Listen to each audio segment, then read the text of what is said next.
إياكم والحسد فإن الحسد يأكل الحسنات كما تأكل النار الحطب।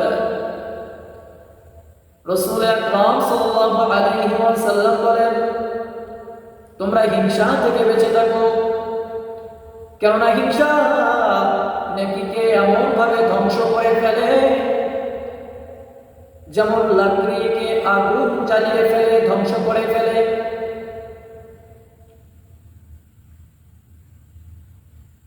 হিংসা এক মারাত্মক ব্যাধি যা মানুষের দুনিয়া আখিরাত উভয়ের জন্য ক্ষতিকর। পৃথিবীতে সবচেয়ে বোকা হচ্ছে হিংসুক ব্যক্তি। কেন জানেন? সে সর্বদা মানসিক দুঃখ কষ্টে নিযুক্ত থাকে। কেন? যখনই সে কাউকে ভালো দেখে, কাউকে অগ্রসর হতে দেখে, কারো উন্নতি হতে দেখে, তখনই তার মনের ভিতরে হিংসার আগুন দাউ দাউ করে জ্বলতে থাকে। এমনকি সর্বদা সে এই আগুনে জ্বলতে থাকে।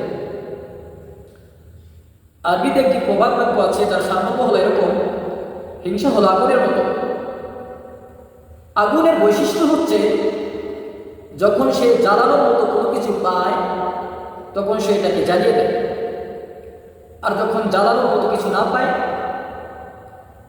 লাকড়ি শেষ হয়ে যায়, তখন আগুনের এক খণ্ড আরেক খণ্ডকে জ্বালাইতে থাকে। এমনকি এক সময় আগুন নিজেও নিঃশেষ হয়ে যায়, শেষ হয়ে যায়। হিংসার আগুনও ঠিক তদ্রূপই। হিংসুক ব্যক্তি প্রথমত অন্যকে ধ্বংস করার চেষ্টা করে, ক্ষতি করার চেষ্টা করে। যখন ক্ষতি সাধন করতে না পারে তখন নিজেই নিজের হিংসা